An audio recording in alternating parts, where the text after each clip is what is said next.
আব্দুল উজ্জা ডাক দিয়ে বলেন, চাচা আমি শুনে মদিনার সবচাইতে সুন্দর একটা সুপুরুষ, এত ভালো মানুষ মদিনাতে আর আসে নাই।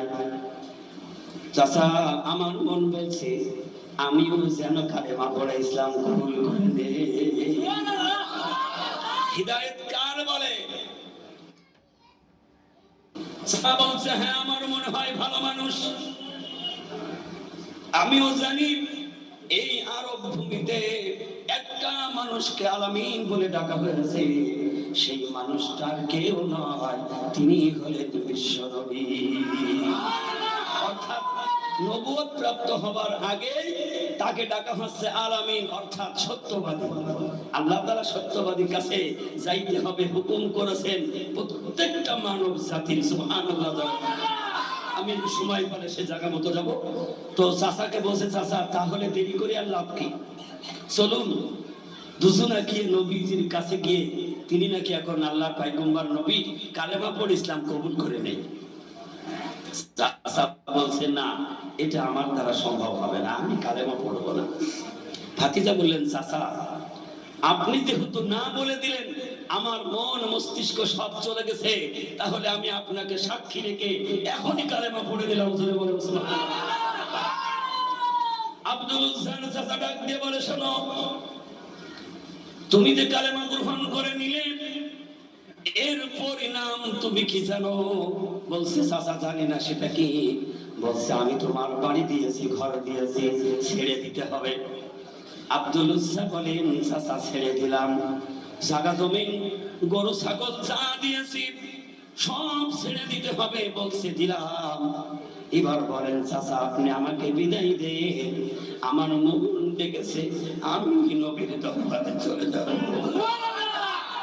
আব্দুল উজ্জা রওনা করলেন। পিছন থেকে চাচা আবার ডাক দিলেন, একটু দাঁড়াও, তোমার গায়ের মধ্যে যে জামা ওইটাও আমার টাকার কিনা, ওটাও খুলে দাও। জামাটা খুলে দিয়ে দিলেন, আবার হাঁটা শুরু করলেন। বললেন তোমার পরনের মধ্যে যে লুঙ্গিটা, ওইটাও তো আমার টাকায় খরিদ করা। বললো চাচা এটাও দিতে হবে? বলে হ্যাঁ।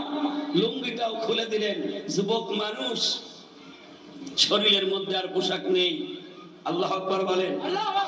যারা ইসলাম কবুল করেছেন, হিদায়াতের মালা পরেছেন, তাদের ঈমানটা কত বড় খাঁটি।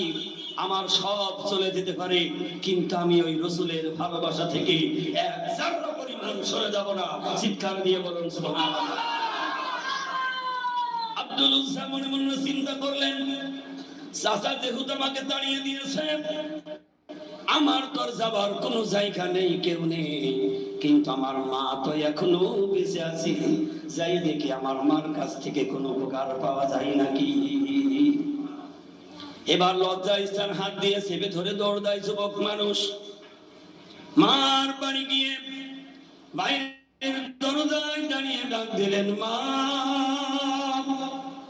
এই মা কণ্ঠের আওয়াজ মার কানে যখন পৌঁছে গিয়েছে, মা চিন্তা, মা আমি তোমার কাছে একটু দোয়া চাই। সুবহানাল্লাহ বলেন। আমি যেন হিদায়াত তলব হয়ে যেতে পারি।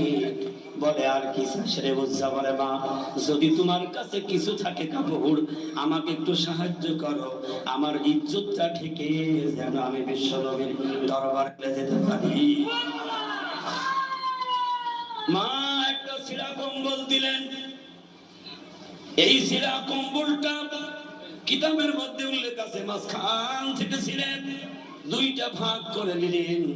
একটা ভাগ পরনের মধ্যে দিলেন, আর একটা ভাগ গার মধ্যে লাগালেন। এবার হেঁটে হেঁটে মদিনায় নবীজির কাছে উপস্থিত হয়ে গেলেন। সুবহানাল্লাহ বলবেন না? এবার তিনার মনের আশা, আমি আগে নবীর সাথে দেখা করব।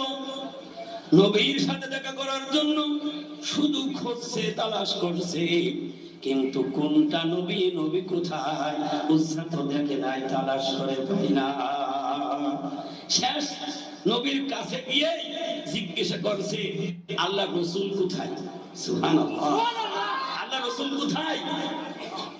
আবু বকর সিদ্দিক রাদিয়াল্লাহু তাআলা আনহু পাশে বসা, ইশারা করে দেখিয়ে দিলেন, তুমি যেখানে দাঁড়িয়ে জিজ্ঞাসা করছো, তোমার সামনে যিনি, ইনি হলেন বিশ্বনবী মুহাম্মদ রাসূলুল্লাহ। আব্দুল উজ্জা রাসূলের কাছে গিয়েছেন। সাহাবায়ে কেরাম রাসূল ভাবে মজলিসে বসে আছি, কোনটা সাহাবী আর কোনটা আল্লাহর পয়গম্বর চিনার উপায় নাই। এমন একটা মদিনাওয়ালা দরবার, বাগবাড়ি মানিকতলার দরবার, হাক্কানি দরবার, আমার মুর্শিদ আজম গাছ রহমাতুল্লাহ আলাইহির দরবার।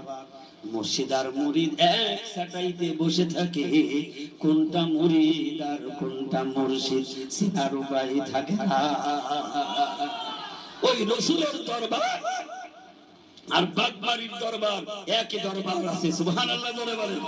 আপনারা একটু জোরে আওয়াজ দেবেন, কারণ আমার গলার অবস্থা ভালো নাই তো। আমি আমার চাইতে আপনারা বেশি শক্তি দেবেন। আব্দুল উজ্জা রাসূলের সামনে গিয়ে হাজির হলেন। আল্লাহর হাবিব লক্ষ্য করে দেখলেন, কি রে মানুষটার অবস্থা এমন কেন? উস্কো খুস্কো চেহারা, ক্ষুধার্ত মানুষ, পরনের মধ্যে এমন একটা কাপড় কোন রকম হাঁটু ঢেকে না। আল্লাহর নবী বিশ্বনবী বলেন, কে তুমি, বাড়ি কোথায়, ঘর কোথায়? উজ্জা ডাকতে বলেন, ইয়া রাসূলুল্লাহ, হাবিবাল্লাহ, আমি হইলাম উজ্জা। আমার আব্বা নাই, মা অন্যর ঘরে বিবাহিত হয়ে গেছে, চাচার কাছে লালিত পালিত হয়েছে। আমার চাচা বাড়ি ঘর জায়গা জমি যা দিয়েছিল, ইয়া রাসূলুল্লাহ, আপনাকে ভালোবাসার কারণে আমি হিদায়াতওয়ালা হব, এই জন্য নিয়ত করার কারণে আমার জান ছিল সব ছিনিয়ে নিয়েছে। ইয়া রাসূলুল্লাহ, আমাকে কিছুই দেয় নাই, আমি আপনার কাছে এসেছি, আপনি আমাকে কালেমা পড়িয়ে মুসলমান বানিয়ে দেন। জোরে বলেন সুবহানাল্লাহ। আল্লাহর নবী বিশ্বনবী জনাবে মুহাম্মদ রাসূলুল্লাহ সাল্লাল্লাহু আলাইহি ওয়াসাল্লাম কালেমা পড়ালেন। সাহাবাদেরকে ডেকে বললেন, যাও যাও, আমার আব্দুল উজ্জাকে আসহাবে সুফার মধ্যে জায়গা করে দাও। আর নবীজি বললেন, শোনো, এতদিন এ পর্যন্ত আব্দুল উজ্জা ছিল, আমি নবী তার নামটাকে পরিবর্তন করে আমি উজ্জা নাম বাদ দিয়ে আজ থেকে নাম রেখে দিলাম আব্দুল্লাহ। আব্দুল্লাহ ছিলেন আমার হাবিব বিশ্ব নবীর পিতা। সুবহানাল্লাহ জোরে বলেন। আর বলল, যাওয়া সাহাবে সুফার মধ্যে তাকে কালামুল্লাহ শিখাবা, কোরআন তেলাওয়াত শিখাবা। আব্দুল্লাহ সাহাবে সুফায় থাকে, কালামুল্লাহ শিখে ফেলেছে, সর্বক্ষণ জোরে জোরে কোরআন তেলাওয়াত করে। সুবহানাল্লাহ, জোরে জোরে কোরআন তেলাওয়াত করে। সাহাবীরা নালিশ করলো, ইয়া রাসূলুল্লাহ, হাবিবাল্লাহ, আপনার আব্দুল্লাহর তেলাওয়াতের কারণে আসহাবে সুফার মধ্যে আমরা কেউ ঘুমাইতে পারি না। আল্লাহ রাসূল বললেন, সাহাবারা রে, আমার আব্দুল্লাহকে বাধা দিবা না, কারণ আপনার ঈমান বড় দামি ঈমান। যারা সব ছেড়ে দিতে পারে তাদের ঈমান বড় দামি ঈমান। সুবহানাল্লাহ বলবেন না?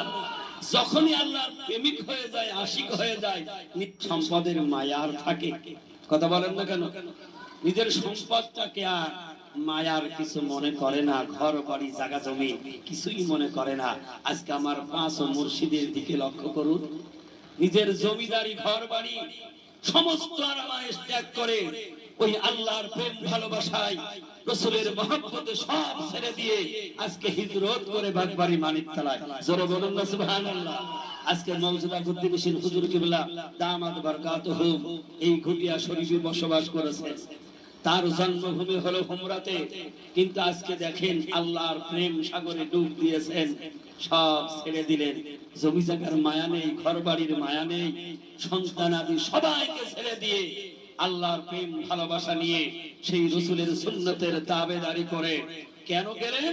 যে আল্লাহ তাআলা সমস্ত পয়গম্বররা যে দ্বীনের দাওয়াতের কাজ করেছেন, সেই দাওয়াতের কাজ করার জন্য আজকে আল্লাহ তাআলা তাকে আরিফুল্লাহর বাদশা বানিয়ে দিলেন। আজকে সেই বাদশা তারা হলো নাইবি নবী। আল্লাহ তাআলা কালাম পাকের মধ্যে কি বলেছেন, আমি সেই একটা ছোট্ট আয়াতে কারিমা তেলাওয়াত করেছি। আল্লাহ তাআলা বলেন, ইয়া আইয়ুহাল্লাযীনা আমানুত্তাকুল্লাহা ওয়া কুনু মা'আস সাদিকিন। আল্লাহ রাব্বুল আলামিন বলেন, হে ঈমানওয়ালারা, তোমরা যারা আমি আল্লাহর প্রতি ঈমান এনেছো, আমানুত্তাকুল্লাহ, আল্লাহকে ভয় করো, অকুনু মা'আস সাদিকিন, আর আমার সত্যবাদীর সাথী হও, তার অনুসরণ অনুকরণ করো। জোরে বলুন না সুবহানাল্লাহ। এই জন্য আল্লাহ রাসূলের কাছে সাহাবা কিরাম এসেছেন, গুনার বোঝা নিয়ে এসেছেন, কালেমা পড়েছেন, আল্লাহ রাসূল তাদের তওবা করিয়ে কালেমা শাহাদাত পাঠ করিয়ে দিয়েছেন, আর তাদের জিন্দেগীর গুনাহগুলি সব মাফ হয়ে গেছে। আপনাদের কাছে আমার একটাই প্রশ্ন, এখন যে জামানায় আমরা আছি, আমরা কি রাসূলকে পাবো? রাসূলের কাছে গিয়ে কালেমা পড়তে পারবো? কথা বলেন না কেন? রাসূল নাই, রাসূলের পরে ছিলেন সিদ্দিকিনরা। সেই জামানায় যারা ছিল তারা সিদ্দিকিনদের কাছে গিয়েছে। কিন্তু পরস্পর আল্লাহ তাআলা তিনি কি কালাম পাকের মধ্যে বলেছেন যে আমার কাছে চার শ্রেণী হলো সবচেয়ে মনোনীত। এখন যে শ্রেণী, এই শ্রেণী হলো চতুর্থ শ্রেণী। আল্লাহ বলেন, ওয়াকুনু মা'আস সাদিকিন, আমার ওই সকল সত্যবাদী বন্ধুর অনুসরণ অনুকরণ করো, তার কাছে যাও। গেলে কি হবে? তুমি যদি মনে করো যে আমি একজন সত্যবাদীর কাছে এসেছি, আবু হুরায়রা রাদিয়াল্লাহু তাআলা আনহু বর্ণনা করেছেন, শেষ জামানার উম্মতেরা যারা নবী পাবে না, তারা যদি নাইবে নবীকে দেখে, তারা যেন বিশ্ব নবীকেই দেখে নিল। তারা যদি নাইবে নবীর কাছে কালেমা পড়লো, তারা যেন বিশ্ব নবীর হাতে হাত দিয়েই কালেমা পড়লো। তাহলে আমাদের মাঝে আছে নাইবে নবী। এখন যদি আমরা মনে করি যাবার দরকার নেই, আমি নিজেই 100, আমি বলি আপনি জিন্দেগিতে হিদায়াতওয়ালা হইতে পারবেন না। কোন ড্রাইভার ছাড়া গাড়ি চলে? কথা বলেন না কেন? ড্রাইভার ছাড়া যেমন গাড়ি চলে না, হিদায়াতওয়ালা পথ দেখানোওয়ালা না থাকলে ওই পথ অন্ধকার হয়ে যায়। যেমন ঈসা আলাইহিস সালাতু ওয়াস সালাম বিদায় নেওয়ার পরে 570 বছর কোন পয়গম্বরের আবির্ভাব ছিল না। ছিল না থাকার কারণে ওই যুগটাকে কি হয়ে গেল? একটা বর্বর যুগে পরিণত হয়ে গেল। মানুষ অন্ধকারের মধ্যে হাবুডুবু খেত। মানুষ ভালো মন্দ কোনো বিচার জানতো না, ভালো মন্দ কিছু বুঝতো না, কারণ তাদের মধ্যে দিন ছিল না। কি ছিল না? দিন ছিল না। কারণ এই দিন পৌঁছিয়ে দেওয়ার জন্য আল্লাহ তাআলা যুগে যুগে 1,24,000 পয়গম্বর পৃথিবীতে পাঠিয়েছেন। সুবহানাল্লাহ জোরে বলেন। আখিরি জামানার নবী, বিশ্ব নবী মুহাম্মদুর রাসূলুল্লাহ সাল্লাল্লাহু আলাইহি ওয়াসাল্লাম, তিনি এই ব্যবস্থা করে গেছেন, আল্লাহর কাছ থেকে চেয়ে নিয়ে গিয়েছেন। সুবহানাল্লাহ বলবেন না? আল্লাহর নবী, বিশ্ব নবী মুহাম্মদুর রাসূলুল্লাহ সাল্লাল্লাহু আলাইহি ওয়াসাল্লাম যেদিন বিদায় নেবেন, আপনাদের কষ্ট হচ্ছে? যেদিন বিদায় নেবেন, ঠিক ওই মুহূর্তে মালাকুল মউত আলাইহিস চলে এসেছে, নবীজিকে সালাম দিলেন। আল্লাহর হাবিব বিশ্ব নবী বললেন, কে তুমি?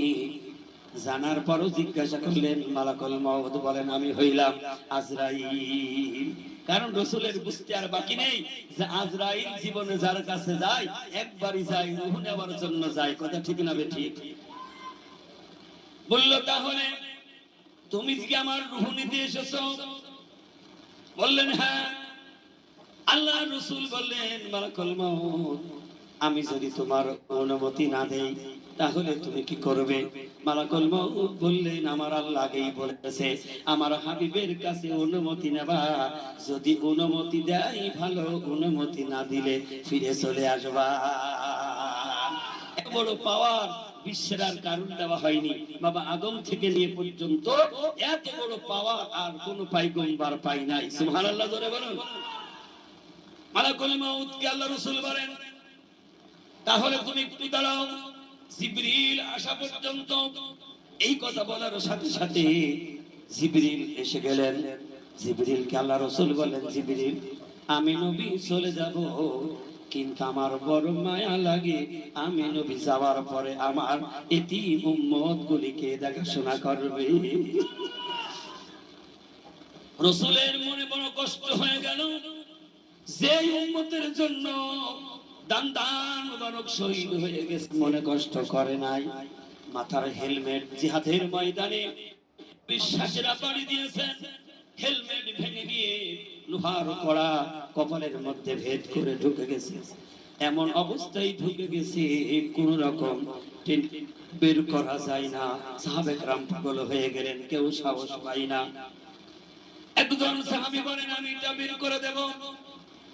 সাহাবী গিয়ে নবীজি কপালের লোহার কড়া কামড়াই ধরলেন, মনে মনে নিয়ত করে দিলেন একটাই ঝেঁকি দেব, বারবার ঝেঁকি দিলে আখির জামানার পয়গম্বর বিশ্ব নবী কষ্ট পাবে।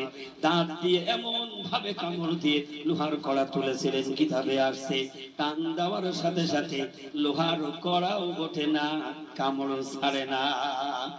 এমন ভাবে কামড় দিয়ে ধরেছিলেন, টান দেওয়ার সাথে সাথে লোহার কড়াও উঠে গেছে, সামনের দুইটা দাঁত ভেঙে গেছে। নবীজি বলেন এত শত কষ্ট করেছে আমার উম্মতের জন্য, আমার উম্মতকে পৃথিবীতে রেখে যাব, আমার উম্মত গুলি কে দেখাশোনা করবে, তাদেরকে কে দিন বুঝিয়ে দেবে? জিবরিলকে ডাক দিয়ে বলে, জিবরিল আমি বিদায় নেওয়ার আগে আমার মালিক আল্লাহর কাছে আমি শুনতে চাই রে জিবরিল, যা আমার আল্লাহকে জিজ্ঞাসা করে এসে বলো আমি নবী যাওয়ার পরে আমার উম্মত গুলিকে দেখাশোনা করবে। রাসূলের কাছে ওহী নাযিল হওয়ার পরও শেষ কথাটা আল্লাহর কাছ থেকে আবার রাসূল শোনার জন্য জিবরিলকে পাঠিয়ে দিলেন। জোরে বলুন না সুবহানাল্লাহ। জিবরিল যে আল্লাহকে বলে, আল্লাহ তাআলা আপনার হাবিব আমাকে পাঠিয়েছে, আপনার হাবিব চলে আসবে, আপনার কাছে শুনতে চেয়েছে হাবিব আসার পরে তার উম্মত গুলিকে দেখাশোনা করবে এবং উম্মতের জিম্মাদারি কে নেবে, তাদের কাছে কে দিন বুঝিয়ে দেবে, তাদেরকে সত্য মিথ্যা কে জানাবে, ভালো মন্দ কে বুঝাবে। আল্লাহ তাআলা বলেন জিবরিল জিবরিল আমার পয়গম্বরকে শুনিয়ে দে, আমার পয়গম্বর যেন মন খারাপ করে না। আমি আল্লাহ ওয়াদা দিলাম আমার পয়গম্বর বিদায় নেবে, আর আমার পয়গম্বরের উম্মত হলে আমি আল্লাহ আমার নিজে হাতে জিম্মাদারি নিয়ে নিলাম। ও জিবরিল যা আমার বন্ধুকে জানিয়ে দে, আমার বন্ধুকে শুনিয়ে দে, আমার বন্ধুর পরে আমি আল্লাহ তাআলা তো ওহী দিয়ে শুনিয়ে দিয়েছি নবিয়্যিনা ওয়া সিদ্দীকিনা ওয়া শুহাদা ওয়া সালিহিন। যারা বলেন সুবহানাল্লাহ। আমার হাবিবের পরে সিদ্দীকিনরা থাকবে, তারা দিন বুঝাবে, দিনের দাওয়াত দেবে, তারা সেদিন বিদায় নেবে। শহীদিনরা থাকবে, তারা দিন বুঝাবে, তারাও চলে যাবে। সালিহিন সত্যবাদী যারা থাকবে কিয়ামত পর্যন্ত তারা এই দিনের রাহবার হয়ে যাবে। এবং তারা কেমন হবে, তাদের দিনের দাওয়াত কেমন হবে, এর বিনিময় তারা কিভাবে দিন প্রচার করবে, আল্লাহ রাব্বুল আলামিন কালামে হাকিমের মধ্যে শুনিয়ে দিলেন ইত্তাবিউ মাল্লা ইয়াসআলুকুম আজরাহু ওয়া হুম মুহতাদুন। আল্লাহ বলেন আমার ওই সকল বন্ধু পয়গম্বরে রঙে রঙিন হয়ে তারা দিনের দাওয়াতের কাজ করবে। পয়গম্বররা কারোর কাছে সাহায্য নেয় নাই, হাত পাতে না। আমার বন্ধু আউলিয়ারা তারা দিনের দাওয়াত দেবে, কারোর কাছে হাত পেতে সাহায্য নেবে না। তারা কি করবে, বিনা পয়সা দিনের দাওয়াত দেবে। গোটা পৃথিবী চোখ লাগাও, আল্লাহর বান্দার একটু খেয়াল করে চোখ লাগাও, একমাত্র দরবার হলো হাক্কানি দরবার। কেউ লিখতে পারে নাই বিনা পয়সায় দিন ও দুনিয়ার শান্তি ও মঙ্গল। একটু সুবহানাল্লাহ জোরে বলো।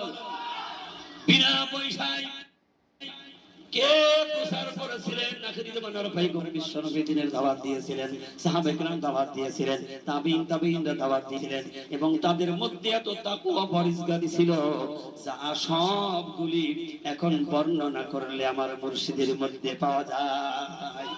নিজের জমিদারি ছেড়ে হিজরত করলেন। আল্লাহ রাসূল যেদিন হিজরত করে মক্কা থেকে মদিনায় চলে যান, হুকুম হলো আল্লাহ, তারপরও রাসূল বারবার যায় আর মক্কার দিকে ফিরে তাকায়। সুবহানাল্লাহ বলবেন না? কারণ জন্মভূমি ছাড়া খুব কঠিন, ঠিক কিনা বলো? নিজের মাতৃভূমি ছেড়ে দেওয়া অত্যন্ত কঠিন, তারপরও বারবার মক্কার দিকে তাকায়। সুবহানাল্লাহ বলবেন না? সেই হাবিব বিশ্ব নবী তারপরও চলে গেলেন। নির্দেশ কার? আল্লাহ। আমার পাঁচ মুর্শিদ হিজরত করেছেন। সুবহানাল্লাহ বলবেন না? রাসূল যেভাবে হিজরত করে চলে গেলেন, আমার পাঁচ মুর্শিদের দিকে তাকান। সুবি মুক্তাজান গাছী রাহমাতুল্লাহ আলাইহি সেই 14 বছর শরীর জঙ্গলে সাধনা করলেন, সেই কোথায় আজান গাছে গ্রাম, সেখান থেকে হিজরত করে বাঘ মারি এসে সারা জীবন সেখানেই থেকে গেলেন। সুবহানাল্লাহ বলবেন না? কিসের কারণ? একটাই কারণ হলো ওই রসুলের দাঁত ভাঙা ইসলাম, ওই রসুলের রক্ত ছড়ানো ইসলাম প্রচার করার জন্য, এই কালেমার পতাকা উড্ডীন করার জন্য হিজরত করে আজকে বাঘ মারি এসে দিনের দাওয়াত প্রচার করলেন। জোরে বলুন সুবহানাল্লাহ। এর বিনিময় কোন মানুষের কাছ থেকে কোন টাকা পয়সা, নজর, সালামি, কদম মুসি কিছুই গ্রহণ করে নাই, কারণ বিনা পয়সা ইসলাম প্রচার করেছেন 1,24,000 পয়গম্বর। আপনারা ইতিহাস জানেন, একটা ছোট্ট ঘটনা, মুসা আলাইহিস সালামের জামানায় মুসার একজন খাদেম ছিলেন। এই খাদেম মুসার সাথে সব সময় থাকতেন, আর থাকতে থাকতে মুসার কাছ থেকে খুব বড় ওয়াজ করা শিখে ফেলেছেন, মানুষকে বোঝানোর প্র্যাকটিক্যাল শিখে ফেলেছেন। ওই খাদেম তখন ওয়াজ করে, লক্ষ লক্ষ হাজার হাজার মানুষ এসে তার বয়ান শোনে। যে বয়ান শুনতে শুনতে দেখা গেল মুসার খাদেম দুনিয়ার অর্থ লোভী হয়ে টাকা পয়সা রোজগার করা শুরু করে দিলেন। আল্লাহু আকবার বলেন। মুসা আলাইহিস সালামের জামানায় মুসার খাদেম মানুষের কাছ থেকে যখন টাকা নেওয়া শুরু করলে, এই যে আল্লাহর দিনের বিনিময়, কালাম পাকের বিনিময়, দিন প্রচারের বিনিময়, মানুষের কাছ থেকে টাকা রোজগার করাটা আমার আল্লাহর কাছে পছন্দ নয়, আল্লাহর কাছে শোভনীয় নয়। কারণ 1,24,000 পয়গম্বর দিনের দাওয়াত দিয়েছেন, দাওয়াতের বিনিময় কিছু নেন নাই। সুবহানাল্লাহ বলেন।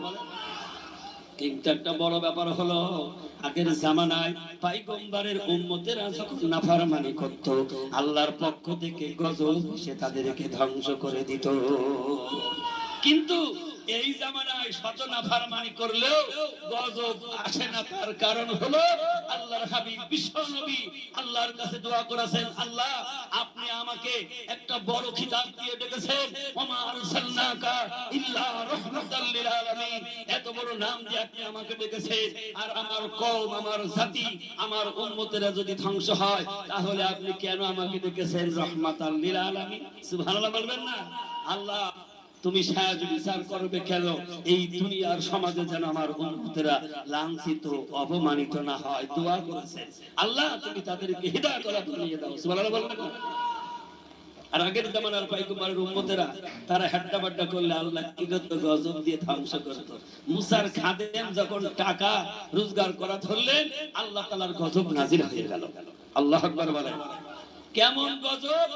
একটা মাহফিলে কথা বলতে বলতে চেহারা আকৃতি সব বিগড়িয়ে গিয়েছেন, কিতাবের মধ্যে বর্ণনা এসেছেন শুয়োরের আকৃতি হয়ে গিয়েছে। তার যারা ওয়াজ শুনতে এসেছেন তখন দেখলো বেকায়দা গলায় রশি দিয়ে টানতে টানতে মুসা আলাইহিস সালামের কাছে নিয়ে গিয়েছেন। আল্লাহু আকবার বলেন। মুসা জিজ্ঞেস করলো, কি ব্যাপার, এটা কি মনে হচ্ছে যেন কিছু আংশিক মনে হচ্ছে আমার খাদেম? বলে, হ্যাঁ এইটা তোমার সেই খাদেম। মুসা আলাইহিস সালাম সেদিন আল্লাহর কাছে হাত তুলেছিলেন, আল্লাহ তুমি কি করে দিয়েছো, তুমি আমার খাদেমকে মাফ করে দাও। আল্লাহ তাআলা সেদিন বলেছিলেন, মুসা তোমার এই দোয়া আমি কবুল করব না, কারণ সে আমার দিনের বিনিময় দুনিয়ার স্বার্থলোভী হয়ে আমার কালাম শুনিয়ে টাকা জোগাড় করবে, এই গজব আমি আল্লাহ সহ্য করব না। মুসা তোমার দোয়া কবুল হবে না। আল্লাহ আকবার। আখের জামানার পয়গম্বর বিশ্বনবী নিজ হাতে রোজগার করেছেন, সংসার চালিয়েছেন, কখনো পেট মোবারকে পাথর বেঁধেছেন, ইতিহাস আপনারা জানেন। কিন্তু তারপরও উম্মতের কাছ থেকে কিছু চাই নাই, নেন নাই। কি নিয়েছে? কথা বলুন না কেন? ঠিক সেই শিক্ষায় শিক্ষিত হয়ে জামানার মুজাদ্দিদ এই কালাম পাকের মগজটায় হাতে নিলেন। কি করলেন? হেডলাইনে লিখে দিলেন, বিনা পয়সায় দিন ও দুনিয়ার শান্তি ও মঙ্গল। এই দরবারে আসলে কোনো টাকা পয়সা লাগে না। সুবহানাল্লাহ জোরে বলবেন না? এই দরবারে কোনো দান বাক্স নেই, এ দরবারের কোন মাওলানার 10,000, 20,000, 50,000 টাকা কন্ট্রাক্ট করে টাকা লাগে না। এরা বিনা পয়সায় দিনের দাওয়াত দেয় মুর্শিদের হুকুমে। তোমরা বিক্রি করো না, কারণ দুনিয়ার সম্পদ আল্লাহর কাছে একটা নগণ্য। আল্লাহ বলেন এই প্রাপ্য তো আমি দেব, কারণ এই প্রাপ্য হলো আমার জান্নাত। সুবহানাল্লাহ জোরে বলুন। এই জন্য আমার পাঁচ ও কামেল মুর্শিদের কাজ সেই আল্লাহ আল্লাহ রসুলের কাজ আজকে বাগবাড়ি মানিকতলায় বসে সারা বিশ্বের মানুষের ডাক দিলেন, হে বিশ্বের মানুষ, এক আল্লাহর গোলামি করো, এক আল্লাহর আরাধনা করো, সাধনা করো, তারই জপ করো, তপ করো, তারই পূজা করো। এক আল্লাহ ছাড়া আর অদ্বিতীয় কেউ নাই, আল্লাহ ছাড়া আর কেউ নাই। সবার ফিরে যেতে হবে এক আল্লাহর কাছে, ঠিক না বেঠিক? আমরা কি দুনিয়ায় থাকবো না চলে যাব? আমার আপনার এই জিন্দেগি বরফের মতো করে পানি হয়ে চলে যাচ্ছে। যেমন মাওলানা সাহেব সূরা আসর পড়েছেন, সেই আসরের প্রথম অংশে আল্লাহ তাআলা কসম করেছেন, কল আসরি, আসরের কসম, সময়ের কসম, কালের কসম, ইন্নাল ইনসানা লাফি খুসরি। আল্লাহ তাআলা বলছেন যে সমস্ত মানুষ ক্ষতির মধ্যে, খসারার মধ্যে। এই ক্ষতি খসারা থেকে বেঁচে যাবে তারা, ইল্লাল্লাযিনা আমানু, যারা আল্লাহর প্রতি ঈমান আনবে। জোরে বলেন সুবহানাল্লাহ। তো ইমাম রাজি রাহমাতুল্লাহ আলাইহি আসরের তাফসীর করতে গিয়ে তিনি গবেষণা শুরু করলেন। আপনাদের কষ্ট হচ্ছে, এক্ষুনি শেষ হয়ে যাবে ইনশাআল্লাহ। ইমাম রাজি রাহমাতুল্লাহ আলাইহি আসরের তাফসীর করতে গিয়ে চিন্তা করলেন যে আল্লাহ সময়ের কসম কেন করেছেন? আচ্ছা, আল্লাহ এমনি বলে দিলে পারতেন না দাদা? আল্লাহ তো এমনি বলতে পারেন, কিন্তু আল্লাহর কসম করার কারণটা কি? আর আল্লাহর চাইতে তো বড়ও কেউ নেই, আছে নাকি? আপনাদের ধারণায় আছে নাকি? না এই ভুটিয়া শরীফে কেউ কি আছে যে আপনার চাইতে, আল্লাহর চাইতে বড় আছে? তা আল্লাহর চাইতে যখন কেউ বড় নেই, আল্লাহ কার কাছে কসম করবে? মানুষ কসম করে কার? একটা জিনিস বুঝাবার জন্য মানুষ কসম করে, ভাই আল্লাহর কসম, এরকম বলে কি বলি বিভিন্ন কাজে। তা আল্লাহ যে কসম করবেন কার উপরে? আল্লাহর চাইতে আর বড়ত্ব নাই। আল্লাহ তাআলা সূরা আসরের মধ্যে এই ইনসানের বয়ান করছেন, এই জন্য মানুষের যেই জিনিসের সাথে সম্পর্ক, এই জিনিসের পরে আল্লাহ তাআলা কসম করেছেন। জোরে বলুন সুবহানাল্লাহ। আল্লাহ তাআলা কসম করলেন, ওয়াল আসরি, আসরের কসম, সময়ের কসম। ইমাম রাজি রাহমাতুল্লাহ আলাইহি তিনি গভীর চিন্তা করলেন যে আল্লাহ তাআলা কসম করার কারণটা কি, বিষয়টা কি। তিনি এই জিনিসটা মাথায় নিয়ে তিনি রওনা করেছেন, চলে যাচ্ছেন। যাইতে যাইতে একটা বাজারের কাছে গিয়ে যখন বাজারে পৌঁছালেন, তখন বাজারের মধ্য থেকে একজন আল্লাহর বান্দা গলার আওয়াজ ছেড়ে দিয়ে চিল্লাচ্ছে, আল্লাহ তুমি তার প্রতি রহম করো যার পুঁজি গলে যায়, তুমি তার প্রতি রহম করো যার পুঁজি গলে যায়। ইমাম রাজি রাহমাতুল্লাহ আলাইহি চিন্তা করলেন, ব্যবসার এক একটা পুঁজি আছে না নাই? যেমন এই বাজারে অনেক দোকান আছে, কেউ ব্যবসা করে, হয় কারোর লাভ আর না হয় কারোর লস। পুঁজি কেমনে গলবে? মনের মধ্যে কৌতূহল জেগে গেল। ইমাম রাজি রাহমাতুল্লাহ আলাইহি হাঁটতে হাঁটতে ওই লোকের কাছে চলে গেলেন। যাই যাচ্ছেন, সত্যি ওই ব্যক্তি চিল্লাছে, আল্লাহ তুমি তার প্রতি রহম করো যার পুঁজি গলে যায়। যাই জিজ্ঞেস করছে, বেটা এই দুনিয়ার সব মানুষ ব্যবসা করে, কেউ চিল্লাই না, তুই বেটা সামান্য কটা বরফ বেচছিস আর চিল্লাস কেন? আল্লাহর বান্দা ডাকতে বলেন, হুজুর ইমাম সাহেব, আমি কেন চিল্লাই তুমি বুঝতে পারোনি?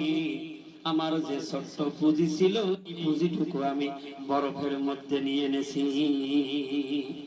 আমি আমার পুঁজি দিয়ে বরফ ক্রয় করেছি, কারণ আমি এই জন্য আমার মালিকের কাছে চাচ্ছি, আল্লাহ তুমি আমার প্রতি রহম করো যেন আমার পুঁজি গলে না যায়। কারণ সূর্যের তাপে, সূর্যের তাপের আঘাতে আমার বরফগুলি যদি গলে যায়, পানি হয়ে যায়, তাহলে তো আমার পুঁজি চলে গেল, পানি হয়ে গেল।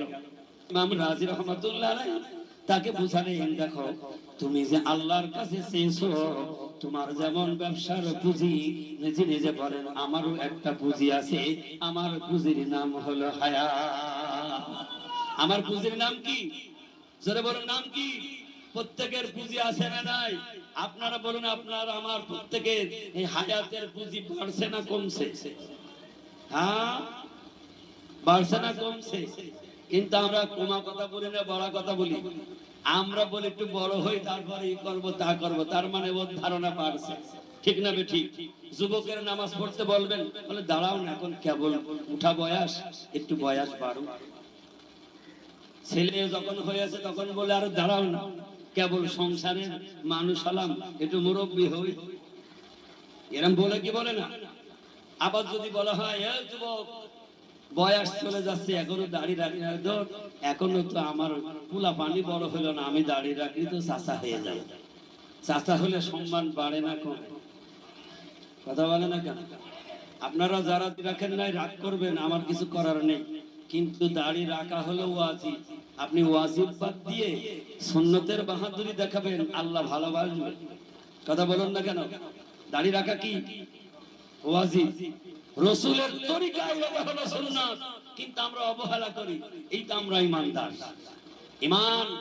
ইমানের দিকে লক্ষ্য করুন। সাহাবা কেরাম ঈমান এনেছিলেন, তাদের ঈমানের কারণে নিজের জীবন দিয়ে দিয়েছেন, সংসার ছেড়ে দিয়েছেন, সব রাসূলের শানে খয়রাত করে দিয়েছেন। একটু পরিমাণ ব্যথা বেদনা অন্তরে আসে নাই, একটাই ভালোবাসা ছিল, আমার রাসূলকে খুশি করতে হবে, আমার আল্লাহকে ভালোবাসতে হবে। কারণ রাসূলকে খুশি করলে আল্লাহকে পাওয়া যাবে। জোরে বলুন না সুবহানাল্লাহ। আল্লাহ তো নিজেই বলেছেন, কুল ইন কুনতুম তুহিব্বুনাল্লাহ ফাত্তাবিউনি ইউহিব্বুকুমুল্লাহ ويغفر لكم ذنوبكم والله غفور رحيم। আল্লাহ রাব্বুল আলামিন ডাক দিয়ে বলেন, হে আমার পয়গম্বর তুমি বলো। কাকে বলবে? আল্লাহ বলেন, সমস্ত মানব জাতির কাছে বলে দাও, তারা যদি আমি আল্লাহকে পাইতে চাই, তারা যেন আমার হাবিবের অনুসরণ অনুকরণ করে, হাবিবের ইত্তেবা করে। তারা যেন আমার হাবিবকেই ভালোবাসে। যদি ভালোবাসে, আমি আল্লাহ তাআলা তাদের तमाम জিন্দেগীর গুনাহগুলো maaf করে দেব। সাহাবা কেরামের ভালোবাসার চিত্রটা কি? হযরত আবু বকর সিদ্দিক রাদিয়াল্লাহু তাআলা আনহু একদিন সকালবেলা বিশ্বনবী, কথা বললে হবে নি তো, বিশ্বনবী মুহাম্মদুর রাসূলুল্লাহ তার জলিল কদর সাহাবীদেরকে ডেকে বললেন, সাহাবারা যারা বিধবা হয়ে গেছে, যারা জিহাদের ময়দানে শহীদ হয়ে গেছে, তাদের সকলের দেখাশোনার দায়িত্ব হলো আমি নবী মুহাম্মদুর রাসূলুল্লাহ সাল্লাল্লাহু আলাইহি ওয়াসাল্লামের। ও সাহাবারা, তোমরা কি করো? তোমাদের অর্থ থেকে তাদের জন্য ওইখানে করো। সুবহানাল্লাহ বলেন। নিজের জন্য নিলেন না শহীদের পরিবারের জন্য নিলেন? বিধবাদের পরিবারের জন্য আল্লাহ রাসূল চাইলেন। অনেকে ফতোয়া দেয় রাসূল নিয়েছেন, আমরা নেব না কেন? রাসূল কার্ডটা নিয়েছেন, রাসূল কার্ডটা নিয়েছেন। জীবন ইতিহাস দেখেছেন, রাসূল রাস্তায় দাঁড়িয়ে ভিড়ে ধরে নাই। সুবহানাল্লাহ যারা বলেন। রাসূলের যখন মদিনা সংস্কার করবেন, একটা হাদিস শুনেন, রাসূল সাল্লাল্লাহু আলাইহি ওয়াসাল্লাম যখন মদিনা সংস্কার করবেন, জায়গা বেশি লাগবে, বাড়াতে হবে, এই জায়গা প্রয়োজন। দুজন এতিম এসে রাসূলের সামনে দাঁড়িয়ে গিয়েছে। দুজন এতিম বলেন, ইয়া রাসূলুল্লাহ, হাবিবাল্লাহ, আমাদের এই জায়গাটা আমরা স্বেচ্ছায় দিয়ে দেব। আল্লাহ রাসূল বলেন, না, তোমাদের এই জায়গা নেওয়া যাবে না। ইসলাম কোথায়? একটু চিন্তা করেছি কখনো? বলেন না, যেহেতু তোমরা এতিম, তোমাদের এই সম্পদ আমি রাসূল নিতে পারবো না। আবু বকরকে ডাক দেন, আবু বকর, তোমার অর্থ ন্যায্য প্রাপ্য, ওকে বুঝে দিয়ে জমি খরিদ করে। সব সাহাবারা নবীজির সামনে এসে অর্থ করি জমা করছে। কিছুক্ষণ পরে আল্লাহ রাসূল বললেন, আজকে আমি সবাইকে দেখতে পেলাম, কিন্তু আমার আবু বকর আমি দেখি না কেন? আবু বকর এসে দেখে সবাই বড় বড় অর্থ রাসূলের কাছে দিয়ে দিচ্ছে, আর আবু বকর সিদ্দিক রাদিয়াল্লাহু আনহু ঘরে আর কিছু নেই, আগেই তো সব দান করে দিয়েছেন। সুবহানাল্লাহ বলবেন না? আগেই দান করে দিয়েছেন। আবু বকর দেখলেন রাসূল তো জিন্দেগিতে কোনোদিন এইভাবে দিতে বলে নাই, আর আজকে যদি শরীক না হতে পারে, আমি আবু বকর তো কেমন হয়ে যাব। বাড়ি চলে গেলেন, যে দেখলেন 2-1 কেজি গম ছাড়ার কিছু নেই। গমটা ব্যাগে করে নিয়ে কয়েকটা দিরহাম হাতে করে নিয়ে রওনা করবেন। ঠিক ওই মুহূর্তে আবু বকর সিদ্দিক রাদিয়াল্লাহু তাআলা আনহুর স্ত্রী বলেন, স্বামী আমার, তুমি তো সব রাসূলের শানে সব দান করে দিয়েছো, আমি তোমার বিবি হয়ে তো জীবনে আমি কিছুই দিতে পারি না। সেদিন আবু বকর সিদ্দিক বলেছিলেন, বিবি, যদি তোমার কিছু থাকে তুমি দিয়ে দাও। আল্লাহু আকবার বলবেন না? ভালোবাসা কার বলে? যদি তোমার কিছু থাকে বিবি, তুমি দিয়ে দাও। আবু বকর সিদ্দিক রাদিয়াল্লাহু তাআলা আনহুর স্ত্রী বললেন, একটু দাঁড়াও, একটু দাঁড়াও, আমরা দুনিয়া পুঁজি করার জন্য পাগল, সেটা অবৈধ পথে হোক হারাম পথে হোক, সেটা দেখাশোনা নেই। সাহাবায়ে কেরামের জিন্দেগিটা কি ছিল? বলে, একটু দাঁড়াও, ঘরে ঢুকলেন, একটাই কাপড় ছিল, পরনের কাপড়টা খুলে দিয়ে খাজুরের চাটাই দিয়ে শরীরটাকে আবৃত করে ঢেকে নিয়ে ভাঁজ করে আবু বকর সিদ্দিক রাদিয়াল্লাহু তাআলা আনহুর হাতে দিয়ে দিলেন আর বললেন, যাও রাসূলের ওই চাদর মোবারকের মধ্যে আমার শাড়িটা দিয়ে দিও। কাকে বলে ভালোবাসা? আবু বকর এসে দেখছেন বড় বড় অর্থ জমা হচ্ছে, লজ্জায় একটা পিলারের মধ্যে দাঁড়িয়ে রয়েছেন। কেমন করে আমি সামান্য 2-1 কেজি গম নবীজির হাতে তুলে দেব? আল্লাহ রাসূল যখন বলেন আমি আবু বকরকে দেখি না কেন, ছোট্ট থলে আবু বকর নিয়ে গিয়ে বিশ্ব নবীর হাতে তুলে দিলেন, শাড়িটাও দিয়ে দিলেন। দেবার সাথে সাথে রাসূল থলের গমগুলি ঢালে আর নবীজি জবান দিয়ে বলে দিলেন, সকলের দানের তুলনায় আমার আবু বকরের দানের পাল্লা ভারী হয়ে গেছে। ওমর মনে মনে চিন্তা করেন, আমি এত দিলাম। উসমান চিন্তা করছে, আমি এত দিলাম, আর 2-1 কেজি গম, কয়েকটা দিরহাম আবু বকর দিলেন আর রাসূল বলে দিলেন তার দানের পাল্লা ভারী। এই অন্তরের কথাটা আমার হাবিব বুঝতে পেরে গিয়েছে। ডাক দিয়ে বলে, ওমর তুমি কি এনেছো আর ঘরে কি রেখে এসেছো? ওমর বলেন, ইয়া রাসূলুল্লাহ, হাবিবাল্লাহ, 2 ভাগ ঘরে রেখে এসেছি, 1 ভাগ নিয়ে এসেছি। উসমান তুমি কি এনেছো আর কি ঘরে রেখে এসেছো?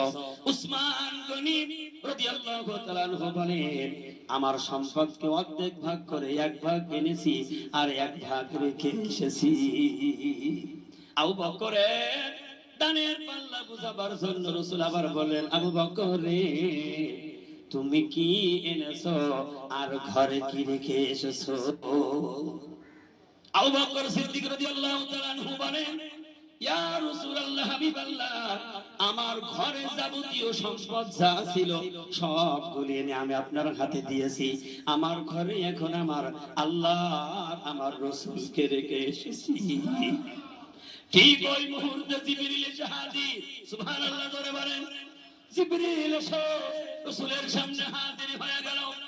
জিবরিল প্রত্যেকদিন জান্নাতি নূরের তাজাল্লি পোশাক পরে নবীজির কাছে আসে, আর ওই দিন জিবরিল এসেছে একটা খাজুরের চাটার পাটি, ওইটা দিয়ে জামা তৈরি করা, ওই জামা গায়ে দিয়ে জিবরিল হাজির হয়ে গেছে।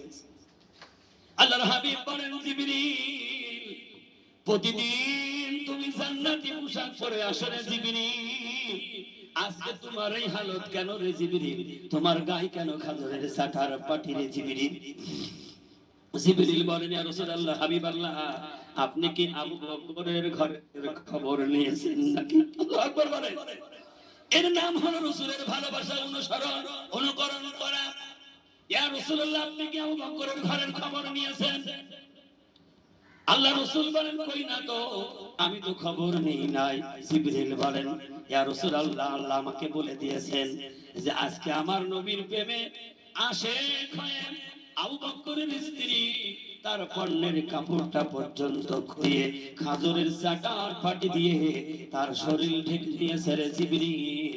আজকের দিনে আমার কাছে সবচেয়ে দামি পোশাক হলো খাজুরের চাটার পাটি রে জিবরিল।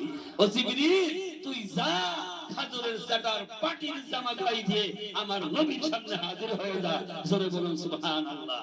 এইজন্য তারা রাসূলকে ভালোবেসেছিলেন, জীবন যৌবন জান মাল সব রাসূলের শানে তারা উৎসর্গ করে দিয়েছিলেন। আজকে আমরা রাসূলকে পাই নাই, আমরা নাইবে রাসূল পেয়েছি। একটু চিৎকার দিয়ে বলুন সুবহানাল্লাহ। এই নাইবে রাসূলকে যদি জীবনের চাইতে জানের চাইতে মালের চাইতে বেশি ধারণা বসতে পারি, তাহলে কখনো হিদায়াত আলা হইতে পারবো না। আজকে মুর্শিদ যেভাবে আমাদের নির্দেশ দেবে, ওই নির্দেশটাকে আমাদের ফলো করতে হবে। যেইভাবে নির্দেশ রাসূলের কাছে সাহাবে কেরাম শুনতেন আর সাথে সাথে জবাব দিতেন, সামি'না ওয়া আতা'না। সুবহানাল্লাহ জোরে বলেন। এই জন্য যুগে যুগে 1,24,000 পয়গম্বর পৃথিবীতে এসেছেন, দ্বীনের দাওয়াত দিয়েছেন। শেষ আখেরি জামানার নবী বিশ্ব নবী মুহাম্মদ রাসূলুল্লাহ দ্বীনের দাওয়াত দিয়ে তিনি বিদায় নিলেন। সিদ্দিকিনরা আসলেন, শহীদুল্লাহ বিদায় নিলেন। শেষ জামানায় কামেল ওলি আল্লাহ, আল্লাহর জন্য বান্দার প্রতি ওহী নাযিল করে বলে দিয়েছেন, ইয়া আইয়ুহাল্লাযীনা আমানুত্তাকুল্লাহ, হে ঈমানওয়ালারা তোমরা কি করো, তোমরা আমার সত্যবাদীর সাথী হয়ে যাও। মনে আছে তো? ইমাম রাজি রহমাতুল্লাহ আলাইহি তিনি চিন্তা করলেন, বড়পাড়ার কাছ থেকে বিশাল একটা জ্ঞানের অধিকারী হয়ে গেল। ইমাম রাজি রহমাতুল্লাহ আলাইহি বড়পাড়াকে শোনালেন, মনে আছে না? বড়পাড়াকে শোনালেন, ও বড়পাড়া রে, তোর যেমন পুঁজি গলে পানি হয়ে যায়, আমি তো চিন্তা করতেছিলাম দুনিয়াবি চিন্তা কোনটা করে যায়, কিন্তু আমি দেখছি সব চাইতে বড় মূল্যবান সম্পদ হলো হায়াত। ঠিক না বেটি?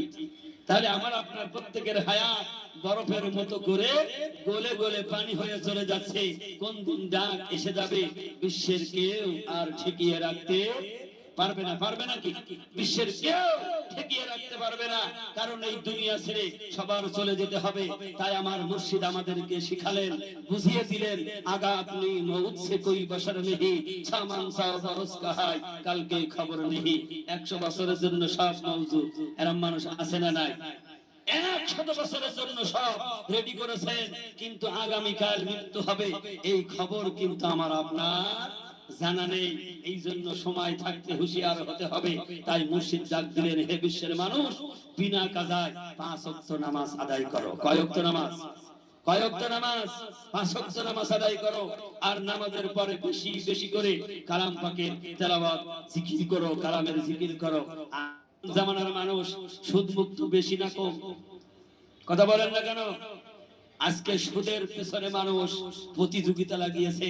এখন মানুষ সুদ কথাটা আর কেউ বলে না, বলে নাকি? কারণ শিক্ষিত হয়ে গিয়েছে তো, সভ্যতা শিখে ফেলেছে। ভদ্র মানুষ এখন ওইটাকে পরিবর্তন করে লাভ অংশ। ঠিক না বেঠি? কথা বলেন না কেন? মাওলানা সাহেব বয়ান করেছে, যদি আপনার মুস্তাজাবুদ দাওয়া হতে হয়, সুদ মুক্ত জীবন তৈরি করতে হবে, তখনই আপনার দোয়া আল্লাহর দরবারে কবুল হবে। নচেত সারা জীবন রোজা রাখবেন, তাহাজ্জুদ পড়বেন, আওয়াবিন পড়বেন, ইশরাক পড়বেন, বড় পীরের মুরিদ হবেন, জিকির করবেন, আল্লাহর কসম একদিনের দোয়া আল্লাহর দরবারে কবুল হবে না। মুস্তাজাবুদ দাওয়া হতে হলে আপনার জবানটাকে আগে পবিত্র করতে হবে। যেই কথা আল্লাহ রাসূল বিলাল রাদিয়াল্লাহু তাআলা আনহুকে বলেছিলেন, বিলাল তুমি যে কালেমা গ্রহণ করলে, তুমি একটা জিনিস খেয়াল রাখবে, খবরদার যেন তোমার ওই জিহ্বায় কোনো নাপাক বস্তু না পড়ে। তাই বিলালের কণ্ঠ এত মিষ্টি মধুর হয়ে গিয়েছিল, কণ্ঠের এত দাম হয়ে গিয়েছিল। বিলাল এই জমিনে আজান দিত, আর বিলালের আজানের কণ্ঠ আল্লাহর আরশে আজিম পর্যন্ত চলে যেত। চিৎকার দিয়ে বলুন সুবহানাল্লাহ। বিলালের মধ্যে কি ভালোবাসা, মহব্বত ছিল! সুবহানাল্লাহ বলবেন না? একটা জিনিস আমরা বিষয় অনেক সময় জানি না। একদিন হঠাৎ রাসূল সাল্লাল্লাহু আলাইহি সাল্লাম ফজরের জামাতে আসছে না, দেরি হচ্ছে। সাহাবায়ে কেরাম সব রাসূলের পেছনে নামাজ পড়তো। বিলালের মধ্যে আল্লাহ তাআলা কি মর্যাদা দিয়েছিলেন, কত সম্মানই করেছিলেন। আবু বকর সিদ্দিক রাদিয়াল্লাহু তাআলা আনহু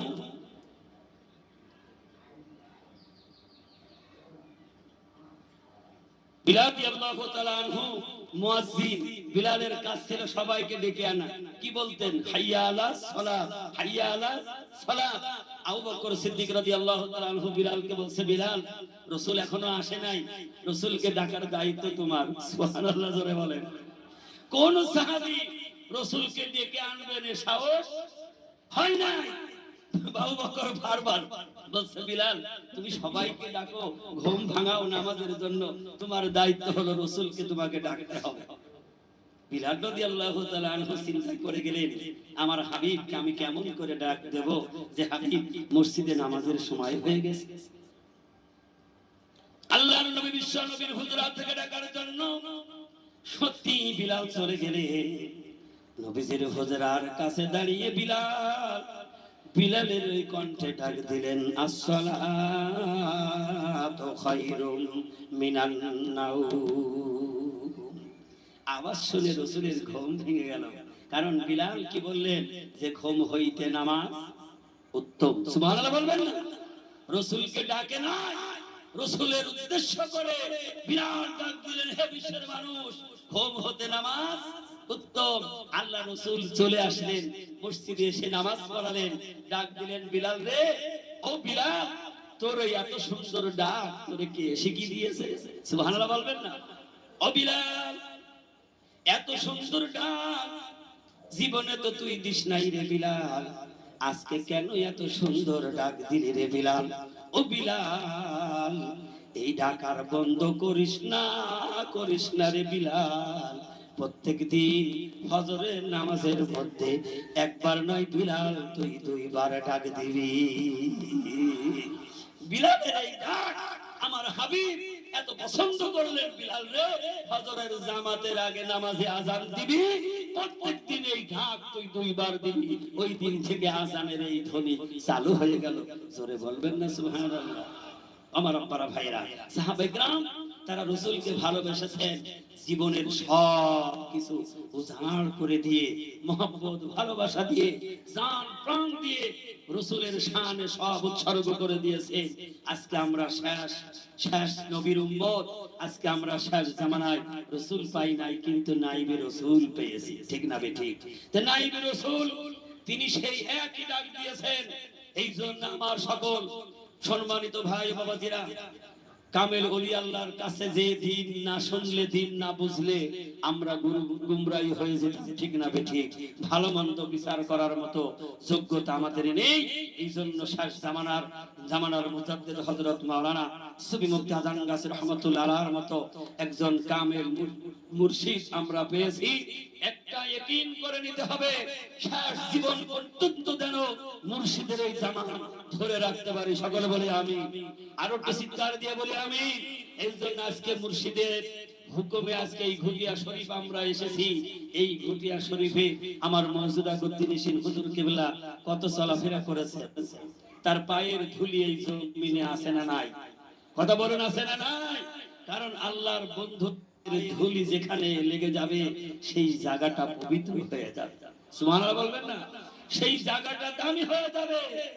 এই জন্য আজকে আমরা সেই মুর্শিদকে চিনতে পারি নাই, যেমন রাসূলকে মক্কার মানুষ চিনতে পারে নাই। ঠিক না বেঠিক?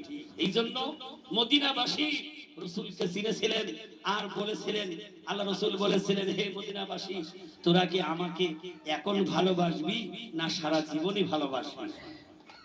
তাই মদিনার মানুষ সেদিন বলেছিলেন, ইয়া রাসূলুল্লাহ, আমরা মৃত্যুকাল পর্যন্ত আপনাকে ভালোবাসবো। রাসূল বলেছিলেন, সত্যি যদি তোরা ভালোবাসিস, আমিও নবীও সারা জীবন তোদের কাছেই থেকে যাব। তাই রাসূলের জন্ম হলো মক্কায়, আর রাসূলের রওজা মুবারক মদিনায়। জোরে বলুন সুবহানাল্লাহ। এই জন্য আমার মুর্শিদ আজকে হিজরত করে এই ঘুটিয়া শরীফ উমরা থেকে হিজরত করে বাগবাড়ি মানিকতলায় চলে গেলেন। কিসের ডাকে? ওই আল্লাহর ডাক, রাসূলের ডাক, এই দ্বীন প্রচার করার জন্য। বাড়ি গাড়ি জায়গা জমি, বন্ধু বান্ধব আত্মীয় স্বজন, মা বাবা সন্তান স্ত্রী পুত্র সবার মায়া ছেড়ে হিজরত করে আজকে আল্লাহর দ্বীন প্রতিষ্ঠার জন্য। যেমন সাহাবায়ে কেরাম তারা রাসূলের দ্বীন প্রচার করার জন্য তাদের কোনো দয়া মায়া থাকতো না। কেন? আব্দুল্লাহ বিন রাওহা, আমি গতকাল বলেছিলাম, আব্দুল্লাহ বিন রাওহা যেদিন রাসূলের হুকুমে মুতাহারতরে চলে গেলেন, ওই দিন ছিল তার বিবাহের দিন। সকালবেলা বিবাহ হয়ে গেছে, রাত তার বাসর সজ্জা, ফুল সজ্জার রাত। তখন রাসূলের হুকুম মানার জন্য ঘরে গেলেন। বিবি করলেন, বিবি, রাসূল আমাকে সেনাপতির দায়িত্ব দিয়েছেন, আমি জিহাদের ময়দানে যেতেছি। তবে একটা কথা বিবি, আমি তোমার সাথে বিবাহ করেছি, তোমার কোনো হক নষ্ট করতে পারি নাই, হক আদায় করতে পারি নাই, হয়তো বাকি নষ্ট করেছি, আল্লাহর রাস্তায় তুমি আমাকে মাফ করে দিও। বিবি কি বলেছিলেন? স্বামী, আপনি একটিবার ঘরে আসেন, আপনার চেহারা মুবারকটা আমি জীবনের মতো একটিবার দেখে নিই। আব্দুল্লাহ বিন রাওহা বলেছিলেন, স্ত্রী রে, আমার দেখার কোনো প্রয়োজন নেই, আর আমি ঘরে যাব না।